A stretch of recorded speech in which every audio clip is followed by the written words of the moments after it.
Good afternoon, or I guess maybe you'll see this in the morning.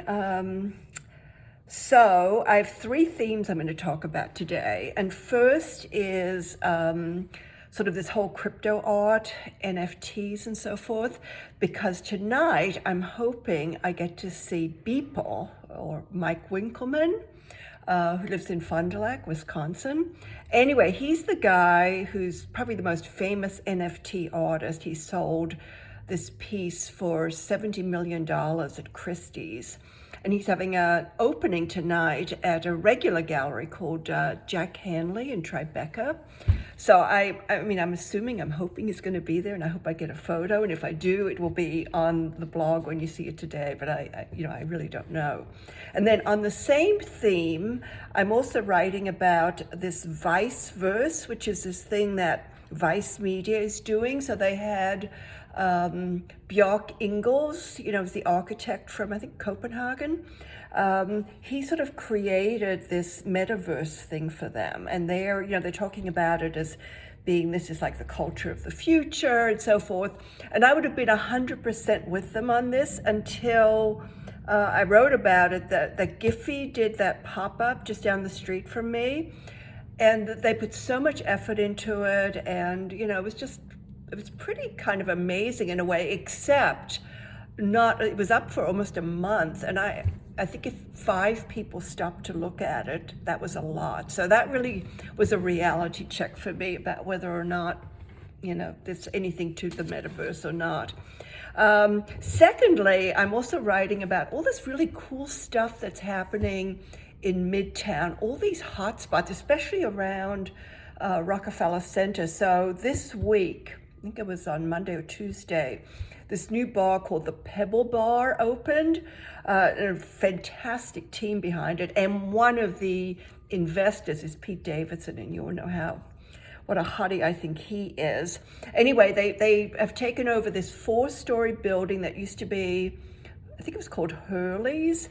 And so there's 3 floors that are bars and dining areas, and they're doing, seafood towers and all this stuff.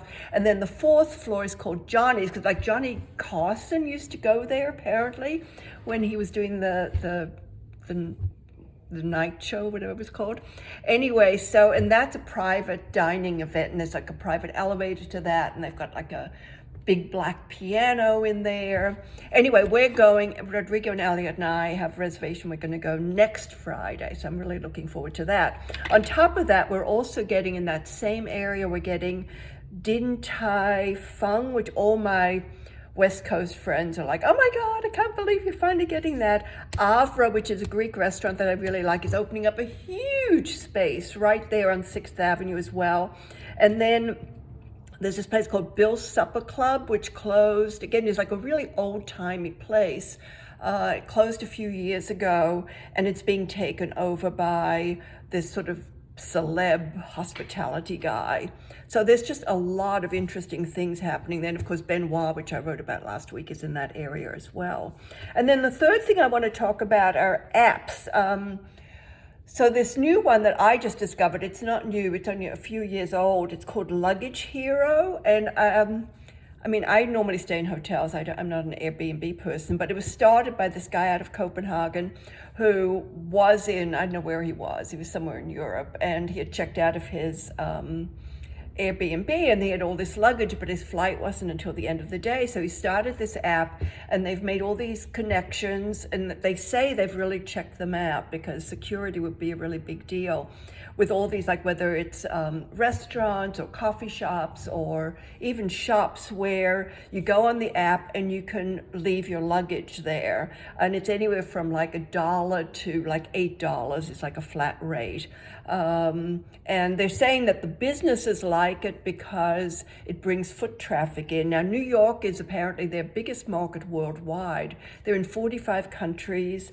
It just seems like a cool idea. I mean, I could even see it being not for luggage, but for, if you're doing a lot of shopping, you've got a lot of shopping bags, maybe you want to leave those somewhere. Anyways, I think that's a really good thing. And then I just heard about this other one called Sniffs Post, I think it's called. I forget.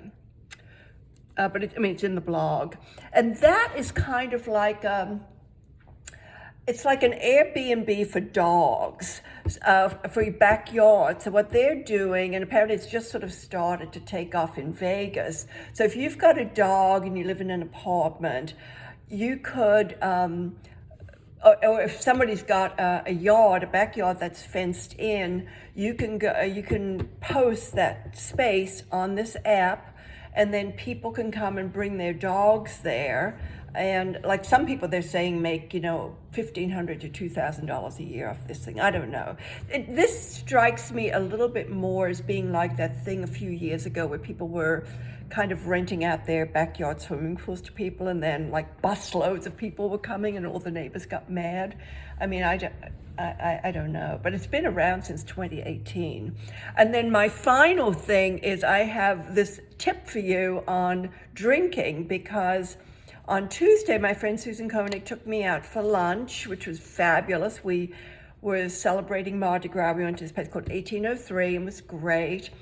And I had 2 Manhattans, as is my want, and I got hammered. And I could not figure out, because I have 2 cocktails several times a week. Whenever I go out, that's what I have.